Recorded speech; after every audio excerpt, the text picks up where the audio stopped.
Yo, pues siendo esposa de ministro, me tocaba llevar de nueves cada martes. Entonces llegó un momento que yo no aguanté, porque yo dije, si yo no creo y si yo estoy viendo lo que realmente está pasando, ¿cómo me voy a parar ahí enfrente y actuar enfrente de las hermanas y decirles que la paz y la gracia de nuestro Señor Jesucristo sea con todas mis hermanas? Vamos a hacer una oración por el apóstol de Jesucristo, vamos a pedirle a Dios que lo saque de ahí de donde está y que lo ayude. O sea, yo digo, ¿cómo voy a decir eso? Me estoy engañando a mí misma, porque a Dios no lo estoy engañando, Él sabe. Yo me estoy engañando a mí misma y a los hermanos que me están viendo. Entonces, yo me sentía mal, porque si yo buscaba algo material y yo fuera sido de mal corazón y dijera, no, pues mejor ahí me quedo, yo bien papita, me están pagando una casa donde la iglesia paga, si vamos a supervisiones, la iglesia paga, si nos quieren invitar a comer, pues el hermano que invitó paga, y tiene que pagar por mí, por mi esposo y mis hijos. Entonces, es bendición. Todo lo hacemos porque pues por el varón de Dios. Entonces, por eso muchos se quedan ahí. Sí. Muchos de ellos ya nos por ejemplo, yo me pongo a pensar en mi suegro. Mis respetos para él. No voy a decir su nombre ni nada. Lo quiero mucho. Pero yo digo, o sea, toda su vida en esto. Toda su vida en esto. Y yo digo, ya cuando presenten las pruebas, ¿qué es lo que va a pasar? ¿Qué va a pasar? ¿Qué va a pasar? Porque muchos de ellos tienen sus casas en Guadalajara. Ministros como Samuel Gray, José Hernández, mi suegro tiene su casa porque se la heredó su papá. Muchos de ellos tienen sus casas en Guadalajara, pero la mayoría de ministros no tienen nada. ¿Y a dónde se van? ¿Qué les va a pasar? ¿Qué les va a pasar? ¿A dónde van a acudir? ¿Qué trabajo van a agarrar si muchos de ellos ya están en una edad grande? Entonces, por eso muchos no dicen nada, no pueden decir nada, y mejor así.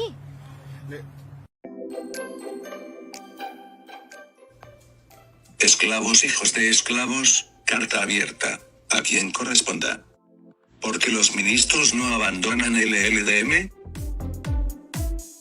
Los recientes acontecimientos dentro del LLDM suscitaron cambios importantes, mas no los esperados. Situación que despierta diferentes especulaciones. Muchos preguntan por qué razón los adeptos no dejan de congregarse, por qué los ministros no abandonan sus puestos y simplemente se van a trabajar. Son dos preguntas muy importantes. Después de hacer un análisis exhaustivo, puedo responder con toda certeza las dos preguntas. Mas, en esta ocasión responderé el por qué los ministros no salen de esa congregación, si ellos ya saben la verdad. La siguiente pregunta, la responderé en otro post. Como puedes ver, escribí que los ministros conocen la verdad. Efectivamente, todos los ministros saben muy bien que Naasón se declaró culpable, porque en realidad lo es. Y entonces, ¿por qué razón siguen allí? Como puedes ver, en el título de este post, Esclavos, hijos de esclavos, te permite ver una realidad muy distinta a la de los adeptos de banca. Un ministro es aquel que abandonó su casa, trabajo, posesión y posición social y por largos años se dedicó a este trabajo. En ese momento, se desconecta de la sociedad, vive por y para la iglesia. Su mundo es la iglesia. En su gran mayoría, no tienen amigos del mundo, su único círculo son los mismos ministros y adeptos. Esto se debe a que viven tal cual dice el título, esclavizados, trabajan más de 16 horas al día para la congregación y para la élite. Su día a día inicia con la asistencia a la oración de 5 a.m., por lo que, a las 4:30 a.m., deben estar despiertos. A continuación, deben ir a visitar a los adeptos y asegurarse que estén convencidos de las cosas en las que creen. Organizan actividades, trabajos del templo, visitas de enfermos y demás adeptos. Realizan trabajos locales, nacionales y regionales. Están en diversas comisiones, supervisiones y demás cosas que se han inventado los Joaquín.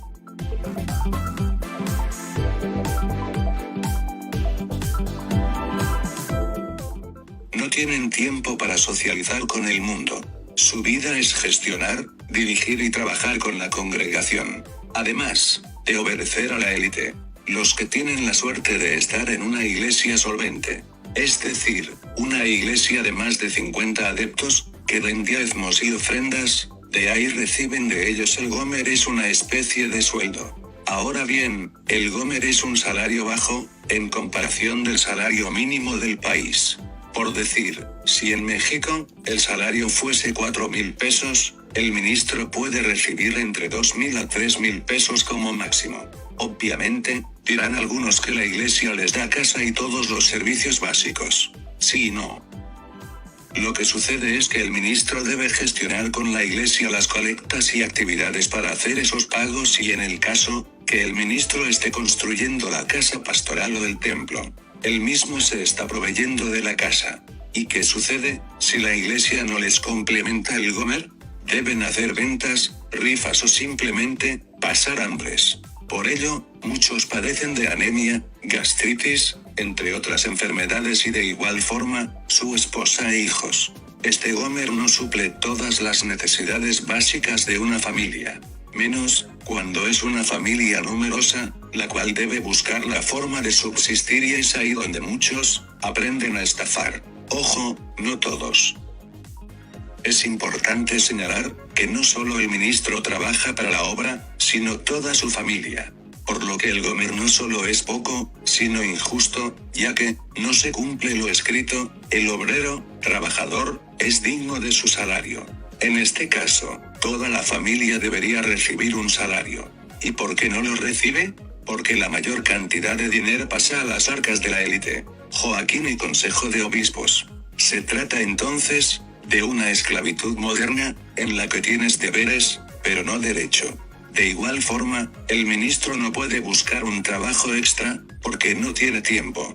En definitiva, no tiene derechos, pero sí responsabilidades y obligaciones, por las que recibe una miseria de dinero. Bajo esta realidad, es un esclavo que jamás trabaja para sí mismo o para su futuro. De tal forma, que los ministros, obreros, encargados y diáconos, no tienen ni dónde caer muertos. Por ello, deciden seguir siendo esclavos. En este sentido, Tirsa Celaya tiene razón, ella es esclava, hija de un esclavo. ¿Te fijas? La gran mayoría de ministros están en esta condición. Muchos de ellos desean salir y dejar de engañar. Mas, el instinto de supervivencia no se los permite. Mientras ellos no tengan cómo salir de esa institución, no van a abandonar el LDM, mientras tengan allí que comer y afuera no tengan nada garantizado, no saldrán y les tocará seguir engañando a las personas. Esto es lógico, señores, ellos se están prefiriendo a sí mismos, por sobre los adeptos. Sin embargo, el día que ellos reciben apoyo de alguna organización, que les permita rehacer su vida y comenzar a construir su futuro, saldrán de esa secta. Quizá parezca cruel lo que te estoy explicando, pero es la realidad. Por ello, si la Shandong y la Fundación Moisés Padilla y cualquier otra institución desean tener mayor éxito, deben incluir a los ministros. Hoy por hoy, quienes mantienen a los adeptos embobados, son ellos. Y lo seguirán haciendo, mientras no tengan cómo salir de esa secta. No me lo tomen a mal, es supervivencia, señores. Porque no se logró el éxito deseado. Porque no incluyeron a los que están sosteniendo la mentira. Ese ministro a cargo de 40 adeptos, es clave para el triunfo. Yo sé que muchos van a murmurar y criticar a los ministros que están allí, solapados. Ponte en el lugar de ese ministro de 60 años, de ese ministro de 50 años. No tiene casa, ni siquiera cómo iniciar un negocio. Claro, la cúpula LLDM dijo, tienen libertad de irse y el que desee puede hacerlo. Obviamente, saben que los ministros no lo harán, ya que no pueden salir con una mano adelante y la otra atrás. Esto es la realidad, señores. Allí están muchos ministros dispuestos a salir y a dar testimonio de la verdad. Están dispuestos a abandonar el LDM y hablar con los adeptos y decirles la verdad acerca de Nason Joaquín y la élite oscura. Yo soy el castigo de Dios. Si no hubieses cometido prevaricación, Dios no habría enviado un castigo como yo. Sinceramente, Dr. H. Wells.